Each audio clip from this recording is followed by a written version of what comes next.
Salut, c'est Zaba et commençons tout de suite par le numéro 10, miroir ardent.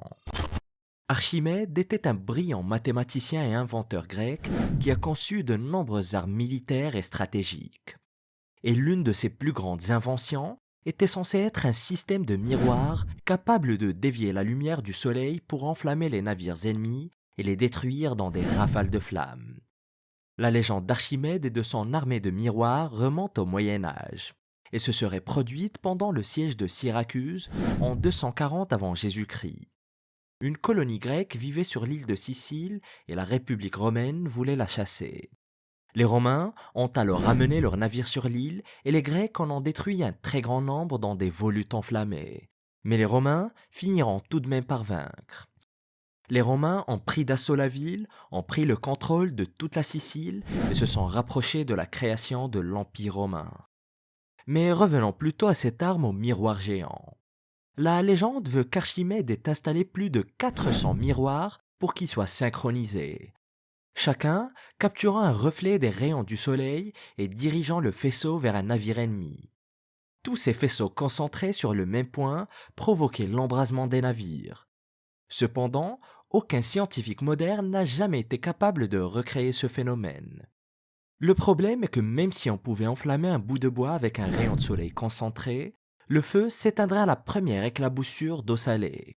Mais au lieu de cela, des experts en ingénierie comme Cesare Rossi de l'Université de Naples en Italie pensent qu'Archimède a inventé quelque chose de totalement différent. Rossi avance qu'Archimède a probablement employé un canon à vapeur pour aider à défendre la ville de Syracuse.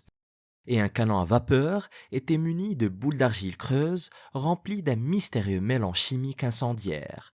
Personne ne connaît vraiment la nature de ce mélange chimique, mais il s'est avéré terriblement efficace. Le baril du canon était chauffé pour que la vapeur puisse engendrer suffisamment de force afin de propulser les projectiles vers les navires. Les boules d'argile se brisaient alors, répandant une substance extrêmement inflammable sur les bateaux, les réduisant en cendres. Numéro 9, le lance-flamme des Béotiens. La bataille de Délian a débuté en 424 avant Jésus-Christ. Elle faisait partie de la guerre du Péloponnèse qui a opposé Athènes à Sparte. Les Béotiens qui vivaient dans la ville de Béotie étaient des alliés des Spartiates. Et les Athéniens voulaient attaquer et détruire la ville de Béotie pour se débarrasser de leurs voisins très gênants. Un petit groupe de soldats a alors navigué vers la région de Béotie et a construit une garnison au temple de Délian. Ils ont fortifié la garnison et prévoyaient de s'en servir pour une invasion complète plus tard. Mais avant qu'ils n'aient pu rassembler plus de soldats pour une véritable invasion, les forces béotiennes ont attaqué. Mais hélas, l'attaque n'a pas vraiment été un franc succès. Il y a eu certes beaucoup de victimes, mais les Athéniens tenaient toujours le fort de Délian. Mais à peine 2 semaines plus tard, les Béotiens reviennent avec 2000 optiles de Corinthe, c'est-à-dire des fantassins, plus de troupes provenant d'autres pays alliés, en plus d'un dispositif très insolite. Et l'historien athénien, Thucydide, l'a décrit comme une arme utilisée pour mettre le feu à la fortification de Délian. Il pourrait donc s'agir du premier lance-flamme de l'histoire. Le lance-flamme des Béotiens utilisait une sorte de substance mystérieuse qu'il pulvérisait sur les murs. Mais personne ne sait vraiment comment ce lance-flamme fonctionnait, mais il a probablement utilisé une ancienne formule de feu grégeois.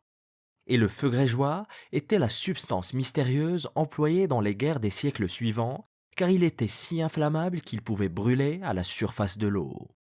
Et les scientifiques n'ont toujours pas été en mesure de reconstituer le feu grégeois. Et il n'existe d'ailleurs aucune autre mention historique de l'utilisation du lance-flamme béotien depuis lors. Numéro 8, la griffe d'Archimède. Après les miroirs ardents, Archimède était à l'origine d'une autre arme encore plus ingénieuse qui elle aussi aurait été utilisée pour défendre la cité de Syracuse.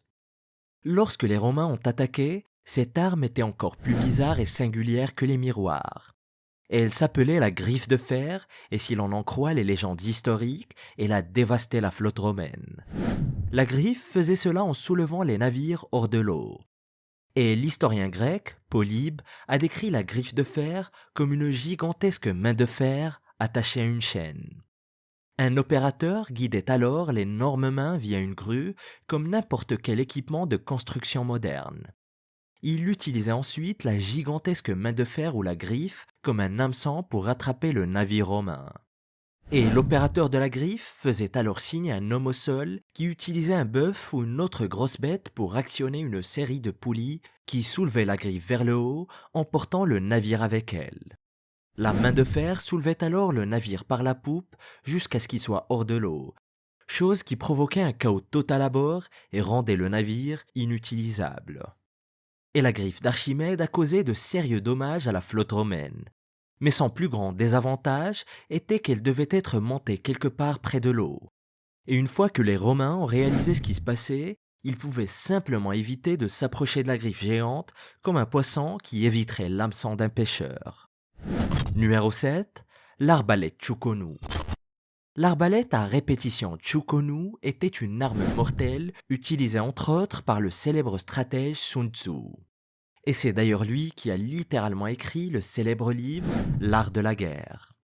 Elle a été inventée vers la fin du 1er siècle après Jésus-Christ en Chine, et ce pendant la période des royaumes combattants, et elle a complètement changé la donne. Et son nom provient d'une version de l'arme améliorée par Zhuge Liang, célèbre chef militaire et premier ministre du royaume de Chu durant la période des Trois Royaumes. Et l'arbalète à répétition combinait à la fois la mise en place des carreaux et le tir en une seule action très facile. Cela signifiait des tirs plus rapides et des combats plus meurtriers. Et les premières arbalètes Chukonu utilisaient même des poignées semblables à celles des pistolets comme des armes à feu primitives. L'arbalète à répétition était véritablement le premier pistolet accessible à tous. Et même ceux qui n'étaient pas des guerriers entraînés pouvaient facilement l'utiliser. Les jeunes adolescents, les femmes seules et les personnes âgées. Il s'agissait également d'un outil d'autodéfense très pratique que quelqu'un pouvait porter avec lui relativement facilement. Le seul problème était qu'en raison de sa taille compacte et de sa facilité d'utilisation, l'arbalète à répétition n'était pas vraiment aussi efficace qu'un archer entraîné utilisant un arc traditionnel. Elle n'avait pas la force nécessaire et les blessures qu'elle infligeait étaient donc moins létales, mais elle faisait tout de même pas mal de dégâts.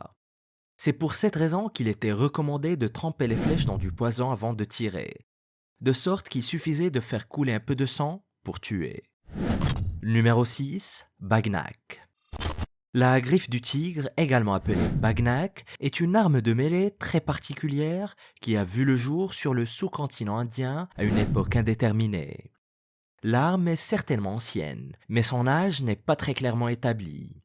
Elle ressemble à une énorme griffe de tigre en fer, conçue pour s'adapter aux articulations et être dissimulée sous la paume de l'utilisateur. Et l'arme en elle-même ressemble à une ancienne version du poing américain, à l'exception de 5 lames incurvées sortant de sa barre transversale et conçues pour trancher la peau et les muscles. Et elle s'inspire en réalité de la griffe d'un tigre, rétrécie bien sûr pour tenir dans la paume d'un homme. Et dans les combats au corps à corps de l'Inde médiévale, cette arme était un véritable cauchemar. L'incident le plus ancien et le plus célèbre d'utilisation de l'une de ces armes est celui de Shivaji Bhonsle, le premier souverain de l'Empire Maratha à partir de 1674. Et il se serait servi d'un bagnak pour tuer Afzal Khan, un général de Bijapur.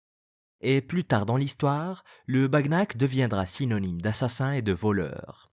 Et il était populairement employé par les Sikhs Niang qui le gardaient caché dans leur turban, et par les femmes Niang qui l'emportaient avec elles la nuit pour se défendre. Numéro 5. La mine terrestre mécanique. La mine terrestre est l'une des armes les plus dévastatrices jamais inventées. Elle est apparue au XIIIe siècle et continue aujourd'hui à dévaster des populations dans le monde entier. Les mines terrestres sont d'ailleurs l'une des principales causes de décès dans les guerres modernes, notamment lorsque la guerre est terminée et que le terrain est jonché de milliers d'engins non explosés qui dévastent les civils. Et la mine terrestre mécanique est apparue dans les années 1200 en Chine. Les militaires de la dynastie Song ont fabriqué un type de bombe nouvellement inventé pour se protéger des envahisseurs mongols. Et elle consistait en un récipient rempli d'une sorte de matériau à combustion très lente. Et la matière était attachée à des tubes de bambou remplis de poudre noire. Et ces tubes de poudre noire menaient directement à des pots d'argile remplis de poudre aussi qui faisaient boum lorsqu'ils étaient déclenchés. Mais pour les déclencher, il fallait suffisamment manipuler le matériau à combustion très lente pour qu'il s'enflamme. Il s'agissait essentiellement d'explosifs en bambou. Et ces mines terrestres étaient extrêmement ingénieuses, mais il était très difficile de convaincre un ennemi de les déclencher. Et normalement, les mines terrestres étaient reliées à une sorte d'appât, comme une lance brillante laissée à l'air libre. L'ennemi voyait la lance et essayait de la prendre, chose qui perturbait le récipient, allumait la poudre et le tout explosait. Et le principe était certes très simple, mais très efficace. Et le récipient métallique plus sophistiqué, utilisé avec de la poudre à canon reliée à une mèche et un détonateur, n'apparaîtra que des siècles plus tard, durant la guerre civile américaine. Numéro 4, le Pummart von Ster. Le Pummart von Ster était vraiment le premier supercanon jamais construit. Il a été inventé dans l'Autriche médiévale et on pense toujours qu'il s'agit de la plus grande arme à feu en fer jamais construite en termes de calibre. En d'autres termes, c'était le plus gros calibre d'arme à feu jusqu'à l'époque moderne. Il a été inventé au XVe siècle et était capable de tirer un boulet de pierre gigantesque atteignant les 700 kg. Et il était capable de propulser ce mastodonte à près de 600 mètres. Et nous savons que cette arme était bel et bien réelle car elle est tout simplement actuellement exposée dans un musée à Vienne. Mais malheureusement, nous ignorons si elle a jamais servi ainsi que son efficacité. Et l'arme elle-même atteint un poids spectaculaire de 8 tonnes, ce qui signifie qu'elle aurait été un cauchemar à déplacer d'un endroit à l'autre. Mais si c'était une arme efficace, sa capacité à tirer des pierres gigantesques aurait été un atout idéal. En guerre de siège par exemple, cette chose aurait été capable d'abattre un mur de forteresse en 1 ou 2 tirs seulement. Mais il n'y a aucune trace historique de son utilisation. Et le Pummart von Ster se trouve actuellement dans un musée et on pense qu'il est le seul exemplaire jamais construit. Numéro 3, l'artillerie romaine. L'armée romaine n'aurait jamais remporté autant de succès sans les progrès réalisés dans le domaine de l'artillerie. L'artillerie romaine se composait principalement de balistes, première version des canons d'artillerie. Et ils étaient fixés à bord des navires ou placés à l'extérieur des villes comme une arme de siège. Et une seule baliste pouvait tirer de très lourds projectiles ou des carreaux sur des centaines de mètres, perçant des trous dans les navires, brisant les murs des châteaux et dispersant des légions entières de soldats. Les premières formes d'armes d'artillerie sont apparues en Grèce au IVe siècle avant Jésus-Christ. Mais les Romains ont repris ces premières versions et les ont perfectionnées. Ils ont développé 2 types distincts d'armes d'artillerie, l'une tirant des carreaux et l'autre des pierres. Chacune d'entre elles avait une portée fiable d'environ 300 mètres. Et au cours des siècles suivants, les Romains ont amélioré les conceptions pour les rendre plus efficaces, plus stables et pour leur donner une plus grande portée. L'artillerie romaine pouvait être utilisée de nombreuses façons. Cependant, les machines étaient extrêmement lourdes et prenaient beaucoup de temps à recharger et à tirer. Elles pouvaient être installées en batterie sur les hauteurs où elles dévastaient des hordes d'ennemis. Les projectiles lourds pouvaient également être utilisés pour briser les murs défensifs afin que les troupes puissent se répandre par une brèche ouverte et envahir la ville. Et il existe une infinité de façons d'utiliser la baliste, surtout en combinaison avec d'autres armes de siège romaines comme la tour de siège et les catapultes. Ensemble, ces armes rendaient l'armée romaine presque invincible. Numéro 2, le mangono. Le terme mangono est dérivé du mot grec latin manganon, qui signifie machine de guerre. Et cette impressionnante pièce de technologie ancienne remonte au XIe siècle avant Jésus-Christ. C'était l'un des premiers trébuchets à traction, également connu sous le nom de catapulte, et qui servait essentiellement pour lancer des objets contre les murs d'une forteresse. Et bien qu'il fut inventé il y a au moins 3000 ans pour la guerre de siège, il n'a jamais été aussi populaire qu'au Moyen-Âge. Le mangono était une sorte de trébuchet, mais avec une précision moindre. Il était très imprévisible, mais beaucoup plus puissant. Et on pouvait le charger de pierres, de morceaux de bois, de pots à feu ou même de cadavres. Et le véritable but du Mangono était en réalité de lancer autant de choses que possible, aussi fort que possible sur la barrière défensive de l'ennemi. Et lorsqu'il fallait détruire les défenses d'une forteresse, les Mongonos pouvaient le faire à distance en lançant des pierres au hasard sur la structure. Mais si les murs étaient particulièrement solides ou si les assaillants ne voulaient pas détruire totalement le château, d'autres procédés de guerre pouvaient être employés. Les Mongonos étaient fréquemment utilisés pour catapulter des cadavres d'humains, des carcasses d'animaux décomposés et même des jarres remplies de déchets au-delà des murs des châteaux. Cela permettait d'intimider ainsi que de démoraliser ceux qui se trouvaient à l'intérieur et de propager des maladies. Numéro 1. Le char de combat. Le char de combat était véritablement la quintessence de l'armement militaire dans le monde entier. Bien avant que Léonard de Vinci ne conçoive le premier char d'assaut au monde, quelqu'un en Mésopotamie a inventé la roue, l'a fixée sur du bois et l'a finalement attachée à un cheval. Et c'est ainsi que le char d'assaut est né en Eurasie vers 1700 avant Jésus-Christ et a perduré jusqu'à l'époque moderne. Il a été utilisé pour tout, de la chasse aux Jeux olympiques en passant par la guerre. Et vous aurez peut-être du mal à croire que les humains ont probablement inventé le char avant d'apprendre à monter directement à cheval. Les premiers humains avaient peut-être peur des chevaux, ou du moins de monter sur leur dos. C'est ainsi qu'ils ont imaginé un moyen d'utiliser la force des chevaux pour les tirer dans des traîneaux en bois au lieu de les monter. C'est ainsi que les chars de guerre sont très rapidement devenus la colonne vertébrale des opérations militaires. Une personne conduisait le char tandis qu'une autre tirait des flèches ou lançait des javelots sur l'ennemi. Les choses se sont vraiment intensifiées vers l'an 2000 avant Jésus-Christ avec l'invention de l'arc composite. Un arc composite peut faire un tir très précis d'une distance allant de 70 à près de 300 mètres et pénétrer une armure. Il était l'arme de prédilection pour les attaques à longue distance jusqu'au XIXe siècle, même après l'invention des armes à feu. Et découvre les plus mystérieuses trouvailles sous-marines qui pourraient tout changer en cliquant sur cette vidéo.